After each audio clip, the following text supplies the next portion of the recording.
so enjoy meeting you guys here each and every Monday. I am Nicole B. Simpson, Certified Financial Planner and Disaster Planning Specialist. I'm so glad that you joined us because we have made a decision that 2010 is going to be the best year ever. And because of that, we have been going through our financial circumstances and determining that this year will be different. We have been laying a phenomenal foundation. And so we've already dealt with the emotional aspect. We've put our focus on our children and our family members, the ones that we love, so that we can think differently. We had to shift our mind. We started saving in our retirement plans where we can't see the money come into our accounts from week to week. But now we must focus on saving money for a rainy day. I call it emergency. Now, what is an emergency? Well, the web dictionary definition of an emergency is an unforeseen crisis that requires immediate action. Now, a crisis is a problem that is so overwhelming, it throws us completely off balance. Now, given the gravity of that situation and that definition, I think we need to evaluate what emergencies look like in our lives, particularly financial emergencies. Let's start by telling you what emergencies are not. It's not the next happening party in which you got to get yourself prepared for and perhaps you spend $100 trying to be the best looking person in the crowd. An emergency is not when your children need shoes or anything of that nature. That may be the emergency, but must they have the $150 Air Force Ones? Emergencies is not going to the best or the most efficient, prosperous, wealthy financial retreat. If you're in church and you want to go to the next happening conferences with all of the national bishops and things of that nature and the best singers in the world, that's not an emergency. And I understand, for those of you that are church folks, you say, well, I'm sowing into my spiritual self and I need to get my house in order so that I can be fine. Yeah, but you need to make sure that financially you're capable of handling that. And those opportunities will come up. I promise you that. Now, what I need you to understand is that at the beginning of the year, I explained to you that you have to honestly assess where your money is going. And now that you understand where your money is going, you can make different decisions. And making those different decisions will allow you to begin to accumulate that money that you need for 3 to 6 months worth of emergency cash. Now, 3 to 6 months of an expense is what you need to set aside. And how you can determine those expenses is you identify what bills do I have to pay for every month.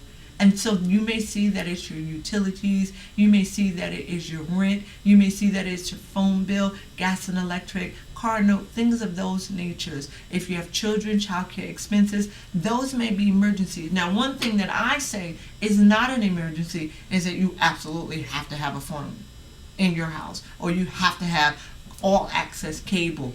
You don't. Those are not really true emergencies. And if it was a financial situation and you were financially challenged, those are some of the places where you can strip temporarily until you have yourself on more solid financial footing. When you assess how much money you can realistically set aside from month to month, after you've looked at all of that in the beginning of the year, what you do is you establish an account. If it only adds up to even $25 a month, set up an account and make a commitment to place that $25 a month in an account that you don't have easy access to. Now, I say easy access because the minute that one of those things that we said weren't emergencies rises up, you don't want to be able to take the money out and use it unnecessarily.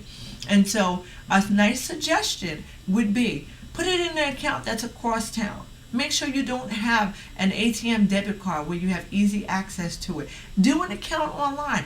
Find something where it is at least arm's length from you, and it would be a challenge for you to go and get the money.